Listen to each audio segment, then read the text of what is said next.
Hi everybody, how's it going? Second attempt at Hello. recording this. As you can see by the title, James is with me and he's going to answer questions, aren't you? I am indeed. And to use my stupid joke that nobody heard because we tried to record this once, a wild James appeared and I threw a Pokeball and caught it. Your delivery wasn't quite as enthusiastic. I know. This is the second time because of the stupid microphone. Anyway, hi James. Hello, Rob. Again, I love this man. I'm glad to be doing this. I really enjoyed your previous 20 questions videos. Thanks. So I was looking forward to this. Thanks. Which was your favorite? I don't know. I can't. You gotta pick favorites. one. I'm putting him on the I spot. think because Rachel's sitting right there, I'm gonna say it was Rachel. It's my favorite too, so there you go. Although the Walt one was the funniest one. The well one was incredibly funny. And the one with me was just kind of like, it was pretty good. But alright, anyway guys, as you can see, as we just said, 20 questions with James. All gaming related because James knows like a bunch about games. So, Yes. and you already know what two of the questions are. I mean, I guess I do, yeah. Yeah, alright, so let's just get right into it. So question 1, what was the first video game that you ever played? So again, that would be Super Mario World.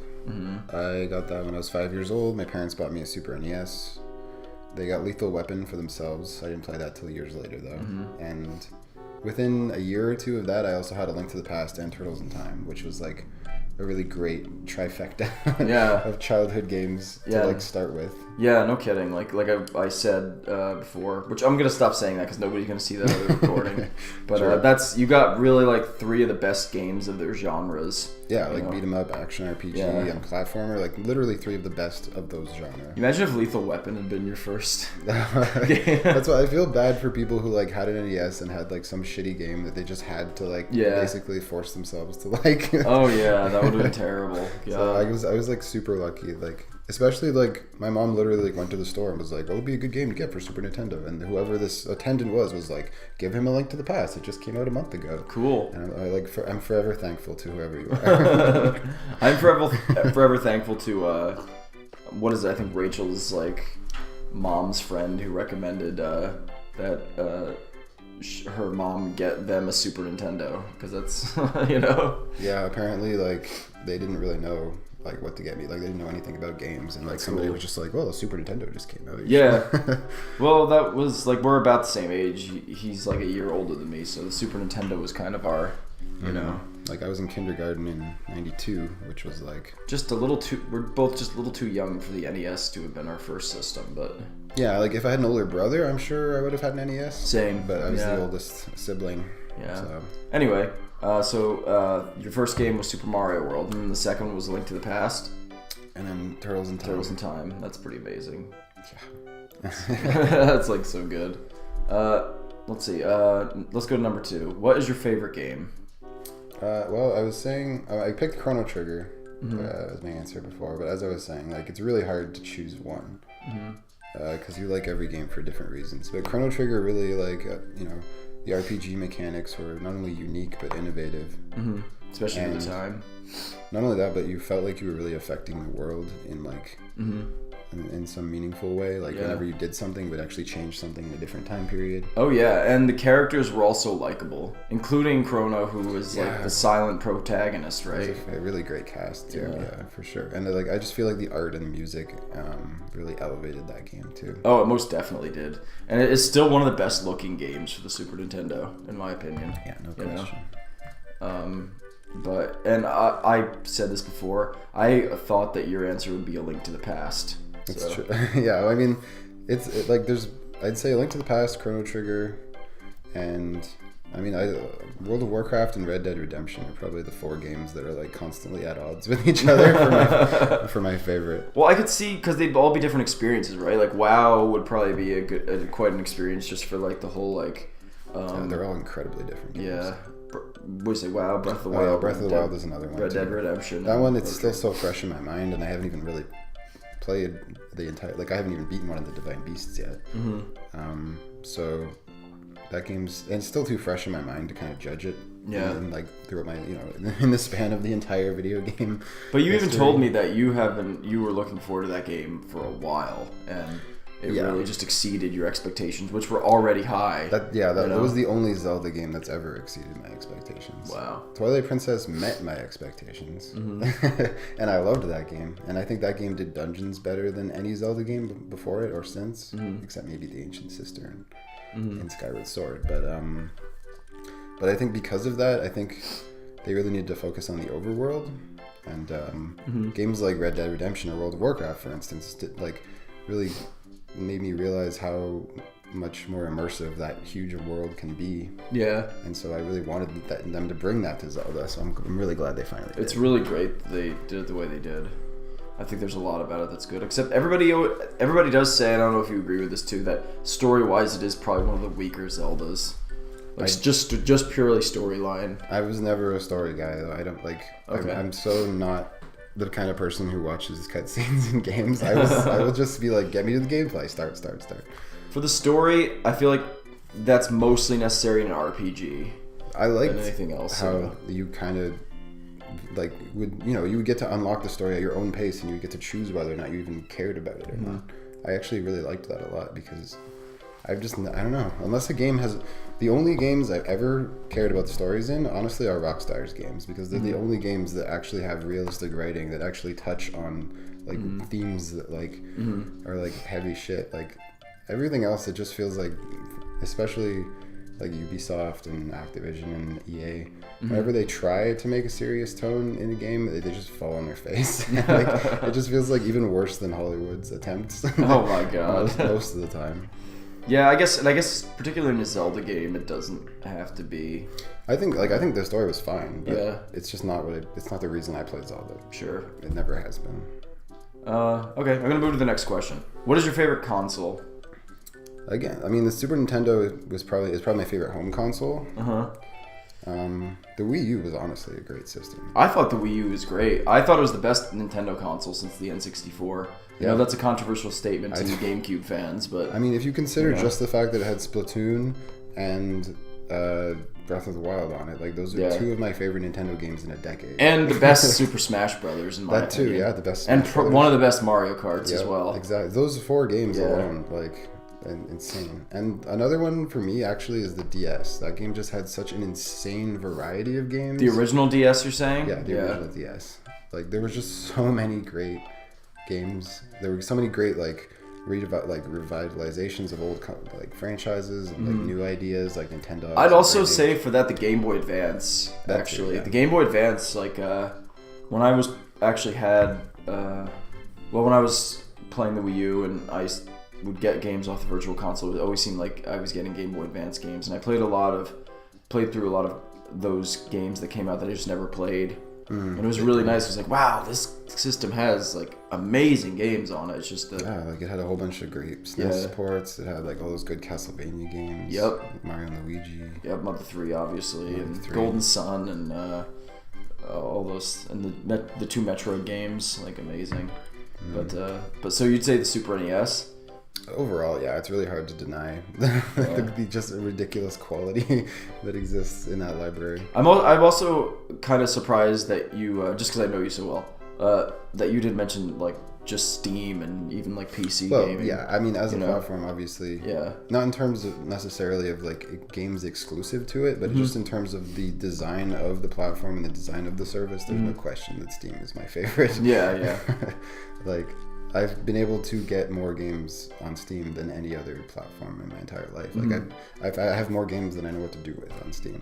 Yeah. Like I could never buy another game in my life. I saw your like Steam list there that you had. That's honestly one of the reasons I got into streaming, was to try to get through that backlog. I'm actually then gonna skip up to a question that I wanted to do in relation to that, and what I wanted to ask was because especially since we're talking about Steam, what is your what is your favorite indie developer or game? I really like... Because you have so many indie games on Steam. I just figured it'd be a good way to transition into that question. I really like Edmund McMillen. He made The Binding of Isaac and Super Meat Boy. There's another one called Vlambeer that's really good. They made a game called Super Crate Box, which is free, that's insanely addictive. Yeah, I think I've heard of that. Yeah, I've played Binding of Isaac, a little bit of that. That was good. And they also made like Nuclear Throne, which is really good. I'm trying to think. I've only played one game by them, but Subset Games makes a game called Faster Than Light that I was super addicted to. And Mossmouth, which makes Spelunky, and they just announced Spelunky 2. Oh, cool. I've literally sunk 50 hours into Spelunky. Wow. And that's multiplayer and single player, but that game funny. is so good. That's cool. Yeah, you seem to, like, especially when you stream, you seem to be really into the indie games, which is cool, because I actually really like them, too. I try to give them some exposure, and I also am trying to get through games that I haven't played as much, too. Like, Gunpoint was one that I'd never even played before I streamed it. And that's a good game. I'm gonna go back to, like, Shovel Knight. I thought that was a unbelievable game. Yeah, I'm really looking forward to see if Yacht Club, what they have up their sleeve next. That'd be nice, yeah. Because that game was great. It's cool that they're doing that. They did like Spectre of Tournament, and they're developing one, right? Or is it out yet? The King. Yeah, they're doing the King Knight one, and they also did the Plague Knight and Spectre Knight one. Yeah, and Spectre Knight, but there's the King one that's coming out at some point. But it'd be interesting to see what they do as like a whole new game or series. Yeah, totally. Because like that's probably there's very few indie developers that actually managed to make a game that feels like an NES game, and they totally pulled it off. Oh, they did. They did a phenomenal job. It was great. What is your? I'll go backwards too here. So, who aside from indie developers, who is your favorite developer of games? Probably, even though I haven't played Mario Odyssey right now, I'd probably say EAD Tokyo. And they started on Donkey Kong Jungle Beat, and then they made Mario Galaxy 1 and 2. Mario 3D Land, Mario 3D World, and now Mario Odyssey. Yeah. And they're just every game they've put out has been so phenomenal. Just from like an artistic standpoint, like visually, musically, and from a gameplay standpoint. But all those games you mentioned I haven't played Jungle Beat, but and I haven't played the second Mario Galaxy, but the rest of them are great games, like really great. Especially for me, Super Mario 3D Land for the 3DS. I love that game. And I also just really like Rockstar. Like they have like 12 studios all over the world that like work together on games. Wow. But like they have like a Toronto studio, Vancouver one. But I mean, between like Red Dead Redemption, Max Payne 3, LA Noire, and GTA 4 and 5, like those Rockstar just like no kidding. Those games were like all I played during the Xbox 360 generation. Oh yeah, they've made a lot of great games. Like absolutely. And again, this ties into it. What is your favorite video game series? Or franchise, or whatever you want to say. I'd probably still say Zelda. Zelda? It's really hard, like, just because there's been so many, and so many great ones, and it's been such, like, I've really grown up with that series. Yeah, I guess you got to see it evolve from Link to the Past to the Breath of the Wild. Isn't that crazy? Both of us, yeah. And it's pretty interesting, yeah. Honestly, like Breath of the Wild is the game I wanted them to make ever since the first time I played World of Warcraft, and like set foot in Mulgore, which is like the Tauren zone, and I was just like, why can't they make a Hyrule like this? And then they finally did. It's amazing. But I could see I guess why. Mario as well. Zelda, Mario, probably. And I mean Metroid. I have a soft spot for It's that. hard not to say, like, to pick either Zelda or Mario, because the thing is, there's so many games, and there's so many great games in those two series. Yeah, you know, that's really hard. Like, even if there's another franchise whose games you may like a little bit more, it's just there's so many. Yeah, so. I could say that about like you even mentioned Metroid. I love the Metroid series, and there is quite a lot of Metroid games there, but it's just there's so many more Zelda games, so many more Mario games, you know? It's like, and so, I don't know, it's crazy. Plus, I don't think the Metroid Prime games are like as perfect as a lot of the Mario and Zelda games. No. I really think the 2D Metroids are where it's at. Yeah, I completely agree in terms of just like, literally like, some of the greatest the first games Metroid, of all time. The first Metroid Prime, maybe I'd lump in there as like being one of the best Metroid games, but, well, I haven't really played 2 or 3, but... Yeah, they were fine. I'm less inclined to go back to them. For sure. All right, well, let's see where we got here. Okay, we've already done 6 questions already. So number 7, what game brings you the most nostalgia? That's a tough one because there's a lot of games that I played as a kid and then kept playing on emulators.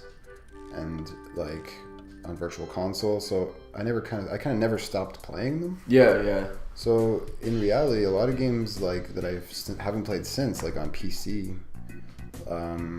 that I don't even remember the name of some of them. Those would probably be the most nostalgic for me. Like a lot of the shareware games that I used to play, like Jazz Jackrabbit and stuff like that. Like honestly, there was a lot of PC games I had that I don't even remember the name of, but I haven't played them since I was a kid. So if I saw those again, I'm sure they would give me more nostalgia than seeing Super Mario World, because I've been playing that my entire life. I know what you mean. Yeah, same here. Like I felt like that when I replayed Kingdom Hearts for the channel, because it's like I hadn't played the game really since I was like 18 or something. So it was like when I started playing it and I got into it, I was like, wow, it was just hitting everything, you know. Yeah, like if I went back and played Bugs Bunny Rabbit Rampage, that's probably the Super Nintendo game they're giving I still haven't played Tasmania that you gave me. I feel like that game's gonna make me go, what? Oops, sorry. You know, it's okay. I'm like, what? Like, what is this game? Like, I haven't seen this since I was like 8, you know? Yeah, there was like a Chester Cheetah game that I'd rented as a kid too that would probably give me some pretty heavy nostalgia. So silly, but it's cool. Excuse me. Or even if I went back and played like Shadow of the Empire, like that N64 game, I haven't played that since it came out. Pretty sure I have that game. Or Pilot Wings 64, I haven't played that since it came out. So like it's more obscure games really, I would say. Just because I didn't keep playing them. Oh yeah. Because like pretty much every computer class I was in high school, I would literally just smuggle in a USB drive with emulators and ROMs on them and just play Super Nintendo I used to games. do that too. Yeah, I used to do that in my digital imaging class, and I'd put a bunch of ROMs and emulation. I'd be playing like Super Mario World or something, you know. I remember saying to I can't remember who it was, but I said to someone once, like, if you took a USB drive into a school now and tried to put it into a computer, they'd like tackle you. I think you were like trying to infiltrate their network. Yeah. And they might not be wrong. No. All right, let's see. Number 8. What is your favorite game soundtrack or songs? So, I like this one. I like Chrono Trigger a lot, and Super Metroid. Oh, Super Metroid's one of the best soundtracks of all time. And Final Fantasy VII is also like, it's not my favorite Final Fantasy, but it might be my favorite soundtrack. Yeah. Well, that's like even Walt, when he was saying, when he answered this question, he was saying that he hates Final Fantasy 13, but he loves the soundtrack. Yes, I totally agreed with him. I was like 100%. That game has an amazing soundtrack. Yeah. But the game itself is boring as fuck. But at least there's nice music to listen to. Yeah, I guess. I'm trying to think of other games like that really where the music, like I guess Donkey Kong Country 2 is another one. Oh yeah, God yeah. All 3 of those games have amazing music. Yes, they do. Yeah, especially the second one though. There's something about it. They like orchestrated almost. Yeah, that guy David Wise, he was a wizard with that sound chip. Yeah, no kidding. I don't know how he did it. And honestly, Rare were just all wizards with that thing. Like I don't know how they got so much out of that system. I don't know how involved you are in this, but as like a little like sub question of the question, like, are there any particular composers that you really like? Oh yeah, David Wise obviously is one. For Final Fantasy, there's Nobuo Uematsu, yeah. And then Yasunori Mitsuda did Chrono Trigger as well.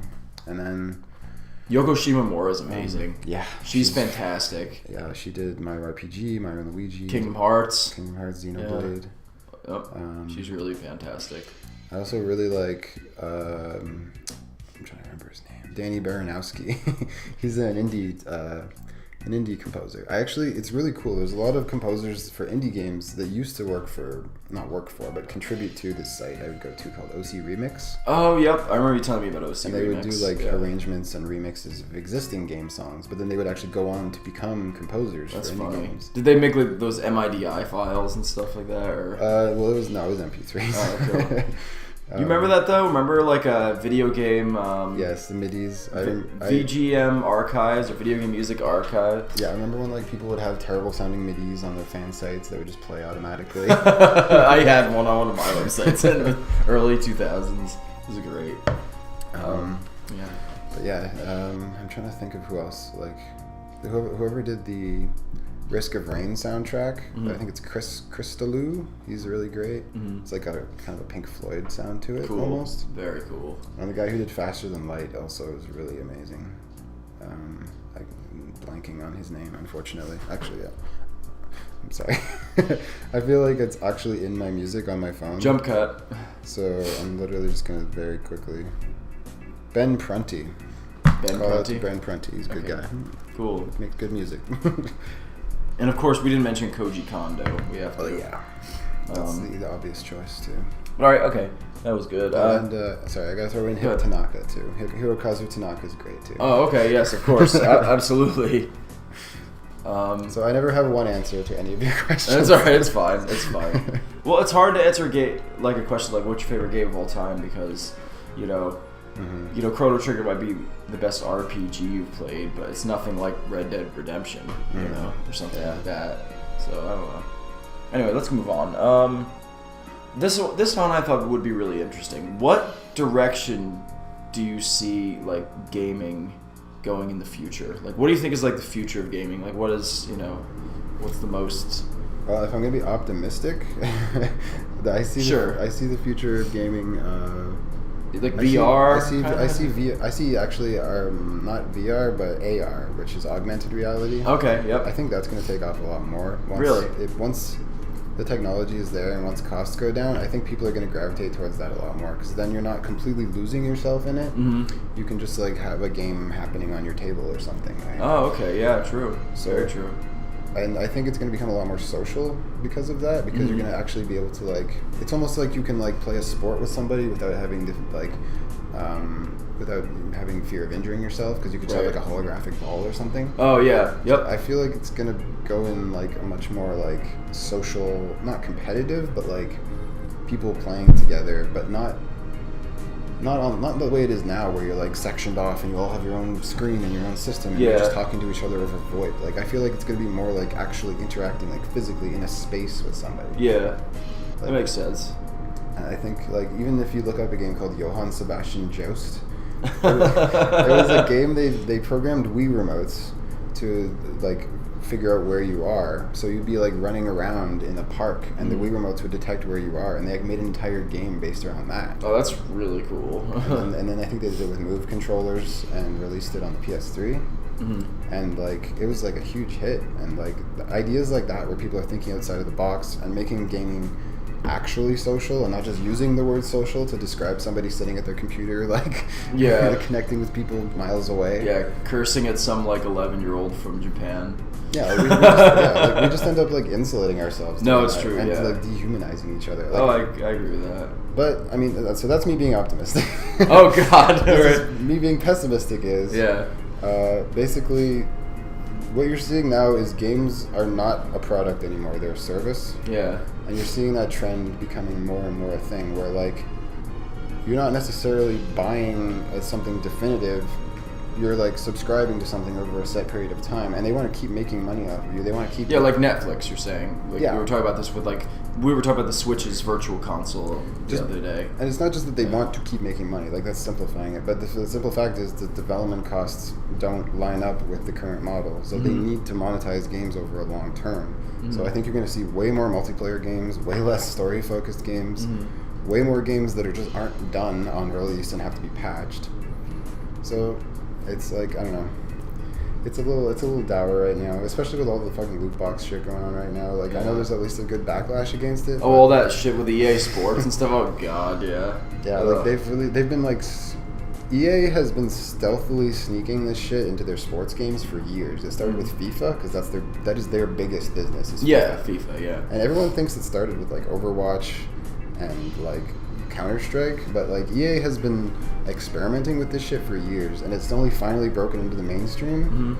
And like it's nice that people are getting angry about it and it's actually affecting their sales, but like it's still, I don't know, it doesn't bode well for me. Maybe I should put this question in here while we're on the subject. What is your least favorite game, console, or company? Or what do you think are some of the biggest blunders in gaming? Oh, I could go on.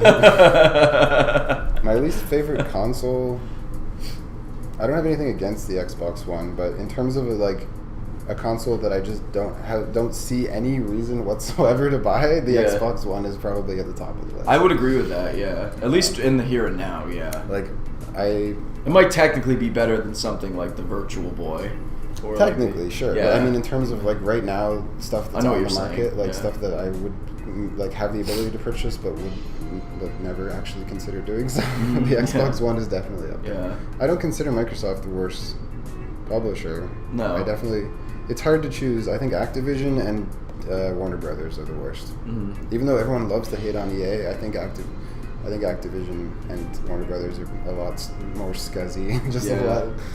They like Konami recently. Haven't man, yeah, Konami's pretty bad too. Fuck Konami. They were great at one time, but they're really, I don't know what the fuck they're doing. But they just wanted to invest in pachinko machines. That's all they care about now.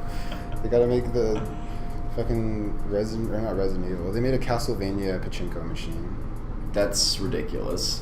Yeah, they'd rather do that instead of an actual new Castlevania. Now, my bias for Nintendo aside, you know, I always of like the three major companies that have been the last 3 console generations, it's been obviously Nintendo, Microsoft, and Sony. Mm-hmm. And I always saw kind of Nintendo as its own separate thing, and Microsoft and Sony kind of being more of the competitors in the sense that they're more similar, I feel.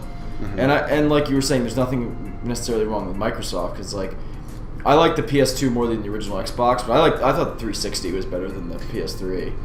That was the only time I felt like Microsoft was really trying. Yeah, but now it's like I wouldn't even, like you said, I see really no reason to own the Xbox One, and the PS4 is really great. So that was the 360 was the one time it seemed like Microsoft was trying to get some goodwill. Yeah. And like actually trying to push the envelope and like make a better environment for online gaming and like make a better environment for indie games. Oh yeah. But now it just seems like all they care about is getting people, like they're just taking the Apple approach of just like having them provide every service for you and getting you into their ecosystem and making sure that they're selling you all your music and all your movies and TV shows and like everything. And it's just like, I just want a game console. Yes, yeah, exactly, yeah.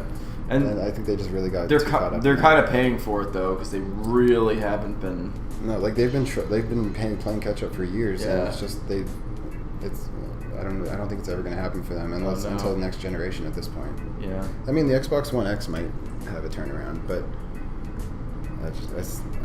playing that whole like horsepower race is just really dangerous. Yeah. Because that's not what makes a good game. Yeah, I never really understood that. Like.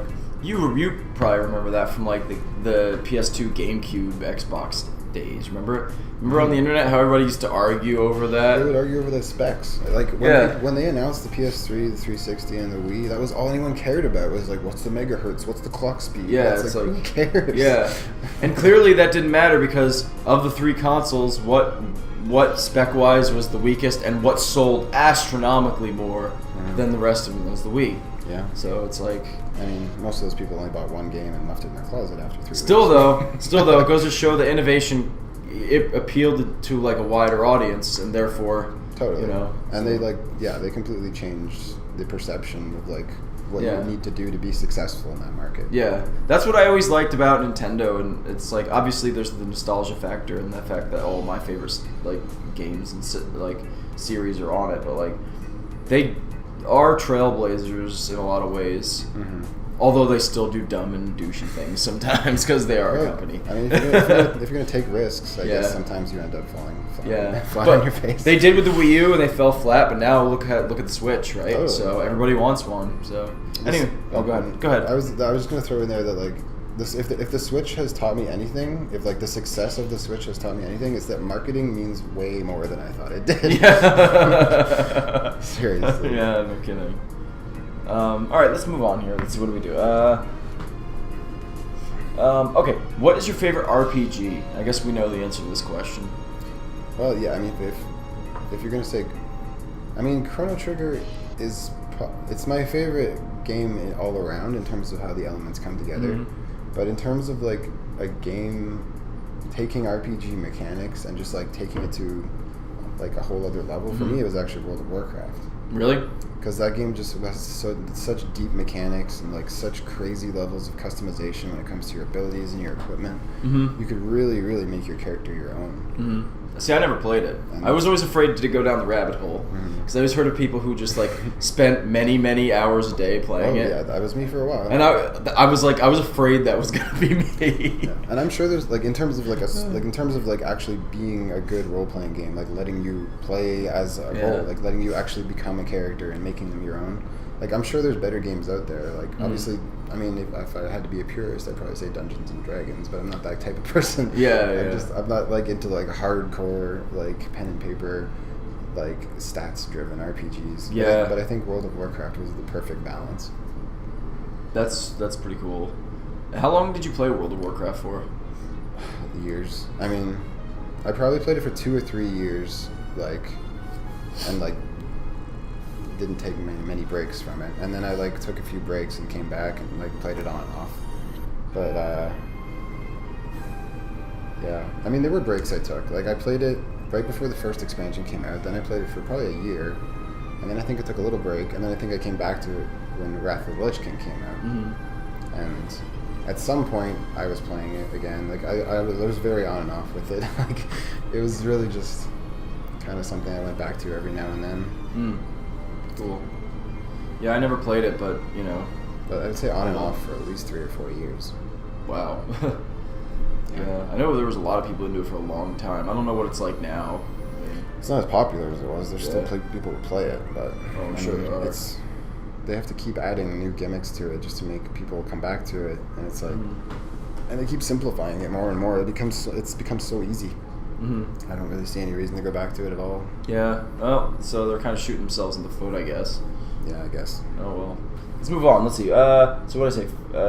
Favorite RPG? What gaming related thing are you most excited about right now? Probably VR. Yeah. I mean, I want a Vive really bad. Yeah. And when you and I, as the people, anybody who watched Dave's Canadian Adventure saw. Right, we did. When we did VR, it was really fun. I enjoyed it, especially that Zelda-esque game that Rachel and I played. Yeah, that was really fantastic. Cool. Yeah, had some great co-op. Yeah, for sure. It was really cool. But yeah, I'm trying to think of anything else. Like, cause I'm excited that Nintendo is actually making new IPs. Like the fact that Splatoon was so successful, and the fact that they're talking about making new IPs, that makes me really excited. And I'm excited about the fact that they have like a new generation of developers who aren't kind of set in their ways. Yeah. Because like I feel like there's just certain things they weren't willing to do with Mario and Zelda that they're finally willing to do. It's cool that they're collaborating, like stuff like Hyrule Warriors and Mario and Rabbids, and just having different developers work on their series. It's really neat. It's or like the Universal Studios park that's going to happen. Yep, I'm pretty excited about that. That's pretty great. Yeah, we should all just make a huge trip down there. I'm also really, really looking forward to Red Dead Redemption 2, obviously. And trying to think what else is like in the pipeline right now. That's really I would say Red Dead Redemption 2, Nintendo's new IPs, and VR. Cool. Which are 3 things, but yeah, that's fine. That's fine. Hey, I guess we realize you can't just answer it with one thing. All right, let's keep going here. If you could make any game, what would it be? And to elaborate on that, like, what kind of game would you do? Like, or would you do something completely different? Like, have you ever had an idea of something? You had an idea. Well, I mean, me and my friend Brendan had an idea years ago for an open world shooter, which was a crazy idea back then. Oh, but I mean, not so much now. now that Far Cry 3, ever since then, there's been plenty of those. Yeah. But like that was our idea, was like something like Far Cry 3, and before Far Cry 3 came out, that wasn't really a thing. But that was like an idea we had. We also had an idea for like an epic battle simulator kind of game, which is basically Chivalry Medieval Warfare. So like a lot of people seem to have had the same ideas. Okay. But I was very heavily inspired by Edmund McMillen, especially by The Binding of Isaac. So I've always been really interested in like roguelikes and dungeon crawlers. I've always wanted to make like that kind of a game, or something like Spelunky, just something that's like really randomized and it's like different every time. How about something like this? Is there like a series of games or like a certain type of game that you thought of, like, wow, I'd love to make a game of that series or something, like a really good idea, that you might have had? Like, just as an example, like, have you ever thought, like, I'd love to make a Zelda game and do it this way, Well, you said you were hoping that they would they would make a Breath of the Wild kind of Zelda game before, but I don't know if I ever actually wished that I personally would make a Zelda game, because then it'd be like too much pressure. Well, you know what I mean. Like, did you ever have a really cool idea for like a game or something that you wish would.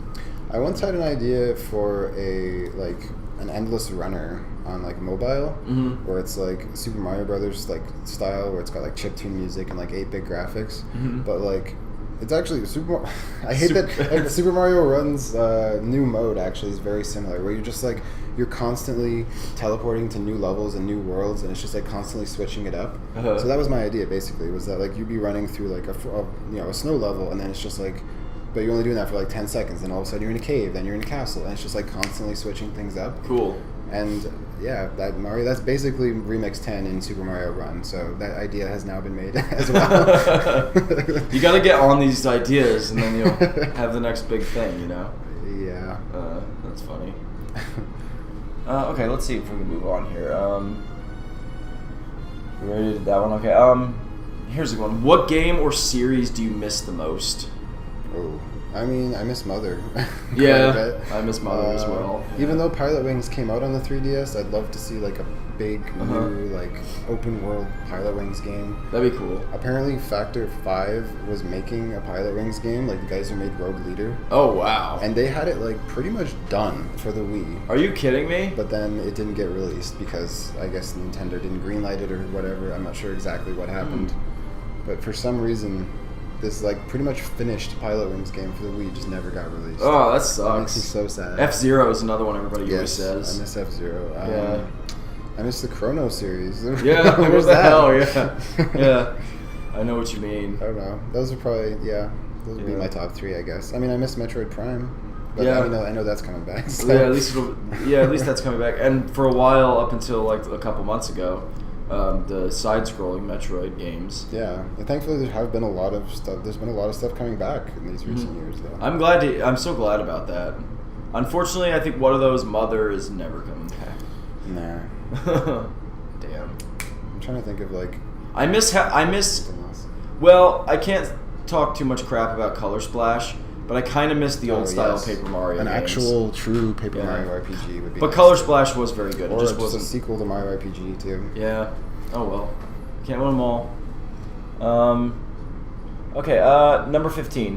What is the most exciting thing about modern gaming? I feel like you kind of answered this, but if there's one thing particularly, maybe you were. I know you were mentioning like VR and stuff, and. To me, the most exciting thing actually is like how easy it is to get your hands on developer tools and how easy it is to make a game and then get it out there. Yeah. That's kind of become a problem the past couple of years because there's just the game market's become oversaturated, and it's not only that, but it's become oversaturated with really terrible, low quality games, especially on Steam. Yeah. Because of the nature of the Unity engine, you can basically download an entire prototype for a game it's meant to be like a starting point for you, and you can like change the assets and kind of add new features. But people will basically just buy these like game skins and then immediately throw that up for sale. Like they don't make any changes to it whatsoever. So you have all these people, they call them asset flippers, basically, and this is becoming a real problem. So like the democratization of development tools is an amazing thing because we're getting all these games that we never would have gotten before. But obviously curation to a point is necessary. Yeah, I guess so. It sounds like it. Yeah. Yeah. But it's very exciting to me that there's just so many games coming out. Like you can't even keep track of how many games are coming out now. Yeah. It's crazy. It's kind of like making YouTube videos. You get like channels like this that are just clearly more lowbrow yeah, this too. Like content. the democratization of media as well. That's I a think great there's thing. a lot that's great about it. Yeah. Yeah. But I know what you mean. There is something too that kind of like the oversaturation element is it just kind of opens the floodgates. Yeah, to a lot of garbage. Yeah. And just people who are looking to take advantage of the system. That's a good point. Yep, that's very true. That was a good answer, man. Thank you. What is the most underrated gaming console? Number 16. The Wii U. The Wii U. I agree with you there, buddy. The Wii U is What else is like that level of quality, but that level of sales? I can't think of anything. Yeah, I completely agree. I mean, the GameCube is pretty underrated, but I mean, these days people look back. Not anymore. In retrospect, it was underrated, but not now. Everybody Because acknowledges. it still sold better than the Wii U. Yeah, it did, and I'm gonna say it again. I don't know if I've said it on the channel, but I was saying this the other day. Like, 10 years from now, whatever, it's gonna have the same, or people are gonna think the same thing about the Wii U as they do the GameCube now, because there was too many good games for it. I feel for it to be. You know, I mean, did they utilize the screen like the gamepad the way they could have better? No, they fucked that all up. But the quality of games, there's a lot of great games on the Wii U. Yeah, and I mean, it was their first HD console. Like that alone, I was super excited about that. I didn't care about anything else. I was just like, Nintendo's developing HD games. Yeah, finally. And the Virtual Console was great, and Miiverse was like fantastic. I'll miss Miiverse. Rest in peace, Miiverse. Yeah. I don't know why. We'll just edit that part out. Okay. maybe not. But yeah, but no, I completely agree. The Wii U is definitely probably the most underrated system. I think so. Yeah, without question. And the Dreamcast, I think that needs to be. But in retrospect, maybe not so much, because I know a lot of people hailed the Dreamcast, but the Dreamcast was a great system. I've barely played Dreamcast in my life. It was good. My friend Brian used to have. I played with him at his house a few times, and it was probably the best Sega console aside from the Genesis, in my opinion. But I also haven't played the Saturn, or the CD, so. Barely. Yeah. All right. Let's see if we can move on here. Yeah, same sort of question. Underrated game or series? I think Rhythm Heaven is actually pretty underrated. Really? I've always heard of Rhythm Heaven. I've never played it. And I'm trying to think. I don't know if WarioWare is really underrated, but I don't feel like as many people talk about that game as they should either. Or the Wario series in general. All the Wario Land games are great, and Wario World for the GameCube. Yeah, that was a good game. Yeah, I wrote a review of that game for Purple Yoshi's page. Amazing. And I want to play Wario Land Shake It for the Wii. I've never played that game. Yeah, I rented it. It was really good. It was good? Cool. I think Kirby's underrated too. Like a lot of people think that Kirby's like a really easy game. No, it's not. But it's more like, it's kind of like you can kind of choose how you want to come at it. Like you can get the best ability and just like wreck your way through it, but you can kind of create your own challenge in that game. Yeah. Also, I would say I've only played the first game, but from what I understand, the whole series is great. The Golden Sun series, maybe. Yeah, I have not played that very much. I played the first one a little, but the first Golden Sun is really good. I really like that game. Yeah, I don't know. Mad World is a Wii game that not a lot of people bought. That's really fucking good. I think that is an underrated game. Sorry. It's okay. It's all good. Shaking the camera, James. No, it's okay. And the House of the Dead Overkill is also a really great Wii game that I don't think a lot of people bought. I've played, I think, House of the Dead. It's basically like Grindhouse, the video game. Amazing. It's pretty great. Amazing. Speaking of underrated games, go out and buy Blue Dragon for the Xbox 360 and play it. That's a great game. It's a good game. It's really good. Have you played it? I've played a little bit of it. I rented it, yeah. Oh, wow. I didn't realize you played it. I bought it when it came out because I was like, it said Chrono Trigger on it, like, from the makers of Chrono Trigger or something. You know what I mean? It wasn't that well, it had dorky sounding. The guy who created the characters, the guy who did the music, and the guy who did the battle planning. And Ian Gillan sings the battle theme. That's great. From Deep Purple. All right, anyway, we're almost at the end here. Number 18.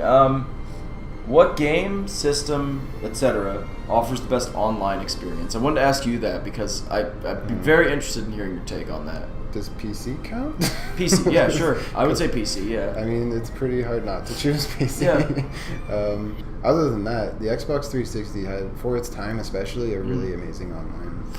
I think I'm also not necessarily saying, like, exactly, maybe I should have worded it better, but not just, like, the console or PC, but, like, is there any particular games or anything, or, like, what do you think is, like, the best online experience overall with a game? You know, would it be something like an MMORPG or something like, even something silly like Splatoon or something like that? Good online. It did have flaws though. Yeah. I'm just using it as examples, you know. But I mean, yeah, MMOs are good, obviously. Like World of Warcraft, obviously, was a fantastic experience. Yeah. And, like, it was so cool just interacting with that many people at once. Yeah. Do you remember RuneScape? I never played it, actually. I know a lot of people who did, but I was a Diablo player. Yeah. I played Diablo 1 and 2, but I never played RuneScape. Yeah, RuneScape was pretty interesting. It was like the proto WoW. But in terms of a console game, I don't think any game has done online better than Red Dead Redemption. Just because, like, you had that, instead of a lobby, you had an entire open world with tons of shit to do where you could posse up with people and just, like, do whatever you wanted. But then you had a ridiculous amount of other modes that were super easy to get into, super easy to find people to play with. And they just kept adding more and more with all the DLC, but they didn't like split the community because they didn't just add maps to existing modes. They added entirely new modes, which was totally the way to do it. Yeah. And it was just so well designed. It was insane. I've never played another console game that had better online than Red Dead Redemption. Wow. And so, you'd say of the console games, what about PC? Would you say it would be WoW? Probably. I'm trying to think of another game I played online a lot on the PC. Just Cause 2 multiplayer, it was a mod.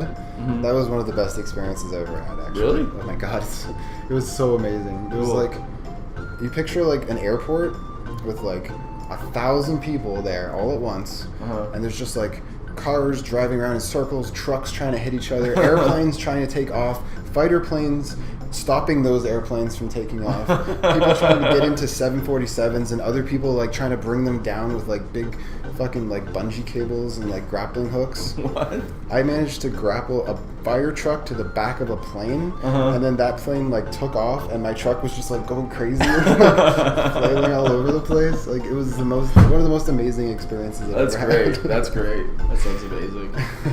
That's so chaotic. Complete utter chaos. Just like, what if everyone in the world was a terrorist? Oh my god. Sorry. It's okay. It's pretty much what it was. It's okay. You have to apologize. Walt's on this channel. And I'm just going to answer for you a little bit, and also back to the Wii U thing. Like, when you and Rachel and I would play a lot of Mario Kart and Splatoon online, even though it wasn't like, this is just like a personal thing, like just personal, like really, really fun time of playing games online. But yeah, Nintendo's internet online games are very, very crappy. Splatoon was a huge step up though. Oh, it was, most definitely. The only issue it has is that you can't party up and then join a match together. Yeah, that's kind of annoying. And you can't do it in the second one either. Yeah, that's just oh well. And you can do it in Mario Kart 8. That's the craziest thing. Yeah, I know, it doesn't make any sense. They didn't have it at launch at Mario Kart 8, but then they patched it in. Yeah. But then regardless of that, they haven't patched it into Splatoon. Like, yeah. Splatoon and there's nothing more horrendous than Mario Tennis for the Wii U's. Oh man. All three of us bought that game and then realized we couldn't even play it together. That was so unbelievably upsetting. And one of my favorite memories actually was the demo for Triforce Heroes. Yeah. Because we had to we couldn't find each other. We had to just randomly find each other. Yeah. So we basically forced anyone who would join, like me and Rob got into a lobby together, but then we had to force whoever would join, we'd have to force them to leave. So we'd be like emoting like, no. And then we would pick them up and throw them to the exit. Yeah, we'd pick them up and throw them at the teleporter. We'd just be like, no, go. And then there was one that sent like a sad emoji. We were like, oh my god, it felt so bad. Yeah, but then we finally got Rachel and we were able to play it. And at Triforce Heroes, we've had a lot of fun playing that. Yeah, that's a really great game. Amazing game. All right, let me move on because we're at 47 minutes already. Number 19. Damn, sorry. That's okay. Has a game ever made you cry? If not, what are some of the most emotional moments you've had playing a game? I remember, actually, I decided on my answer for this one when you asked Walt this. There's been a few games. Final Fantasy X actually did. Really? The part when, I think it's the part when Tidus finds out that Eunice... Never mind. He is doing this as a series, and the game came out like 15 years ago. I know, but I also don't know if I know because I didn't beat the game. Oh, okay. When he finds out that Eunice, that was perfect timing. Okay, anyway, there was that. The Walking Dead season 1 is a fucking tearjerker. Yeah, everybody says that. Yeah, the Walking Dead. Yeah. And the game, not the show. Yeah, obviously. And Final Fantasy IX as well, actually. Oh, I love Final Fantasy IX. I don't know why, but that scene when you are in Lindblum and you come across Garnet and she's singing. And you can hear her singing as you get up there. I don't know. So many moments of Final Fantasy games. I don't know how much you played Final Fantasy VI, but the opera scene for some reason, I think is really cool. It's a good one too. It's something about the music, you know. It was really well composed for sure. But 9. I think the music in 9 also just is just so good. Oh yeah. 9 just gets to you. 9 is one of the best ones. It's a game that I really want to replay soon, and I'll probably do on the channel. So. All right, let's go to the last question here. Why do you love video games? This is the most general question, but go ahead. No, I mean, games are the only medium that we've ever made where that's interactive. That you can actually, you can actually influence the outcome of it. You can make it your own.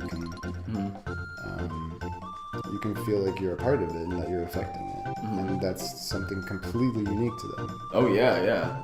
You can't have that same. You can like if you read. I feel like if you read a book, or if you watch a movie, or you watch a show, or whatever, unless you're actually like writing them or producing them or whatever, you can't. And even so, you can't like affect the world the way you can in a game, or you can't like immerse yourself on the same level. I feel. And I think VR is going to contribute to this too, but I also think games allow you to empathize on a level that other media don't as well. Like if you actually feel like you're in that person's shoes on a completely different level from like reading a book about something or like watching a movie about something. And I think there's so much untapped potential in games for like tackling certain social issues or whatever, and just kind of putting you in the shoes of somebody else and making you experience things the way that they do. Yep. I think that they have the power to like give you that empathy more than anything else. Oh yeah, absolutely. And then also like even just like the basic things, like there's games that give you like or it's like if you're really into a certain series or games or whatever, there's kind of like a sense of community amongst the people that you like share this common interest with, you know. It's kind of like totally. It's kind of like when you like some kind of like obscure band or something, you meet people who like, you know, you like Rush too. It's like all of a sudden it's like, all right, yeah, we're in a club now. Yeah, totally. It's just cool, you know. Yeah, I agree with that. Actually, that's a lot of it. And like, especially I know this is probably. And we're like evidence of this, but some of my best friends I met through video games, so you know, like I know this applies to you too. It's a much more social type of media too, because it encourages playing with other people and like exchanging information with other people. Like a game like the original Zelda, like, it was a social game in a completely different way, because like you'd be going to the playground and like talking to other people about different secrets you'd find and stuff, right? But like that doesn't happen with a movie. You'd be like, oh, I watched this movie last night and I found some scene that I didn't see before. Yeah. Maybe to a certain degree, like, if it's like a really in-depth thing. You know? I mean, obviously, certain movies have a lot of detail to them, but it's just, I don't know, it's not quite the same, because you don't get that sense of discovery. You don't feel like you personally are finding it. You feel like somebody just put it there for you to see purposefully. Yeah. Because like movies are shot very purposefully, right? Yeah. Like there's no like, I can't remember exactly what the term was. There's some term about like a sword on a wall or something, and like if you see a sword on a wall in a movie, somebody's gonna get killed with that sword or something like that. There's not like, if there's something in a movie, it's in it for a reason, kind of thing. Like kind of like it's like a foreshadowing device kind of thing. You're saying. So like it's a lot more deliberate. So you just don't have that kind of sense of ownership of it, I guess. Yeah, that makes sense. And I always throw a bonus question here, which I didn't know what it was going to be until this very minute, because I was thinking about this, because we were talking about how like about like the social aspects of gaming. What do you think is the biggest misconception about like video, like the culture of like gaming and gamers and all that? I just think it's that they all think the same. Like it's like any box you put somebody in. I think to think that like all gamers are into a certain genre, or all gamers like playing online, or by the like I don't know. It's kind of, I don't really know how to put it exactly. Or like there's just stereotypes about like however there's stereotypes about everything, right? There's like like people play video games are like lazy and they live in their mom's basement until they're 40, you know, like shit like that, you know. Yeah, it's kind of starting to go away a little bit. Yeah, or even just like what we were talking about, how ironically like people will say that like people who are really into games don't really have very good social skills, when in fact like it's a form of like socializing with people in some ways. I think for a lot of those people it does help though. Yeah, too. I think so too. Yeah, but I think it's mostly just the thought that like some sort of gamer culture exists. Yeah, that like that's one blanket thing for anybody who ever has liked games. Yeah, that's and I think that's super dangerous, because you've seen the kind of like cultural like headbutting that goes on sometimes in gamer culture, where like people are like, oh, gamers are dead, because like I don't even want to make content for gamers anymore, because gamers are so immature and racist and sexist.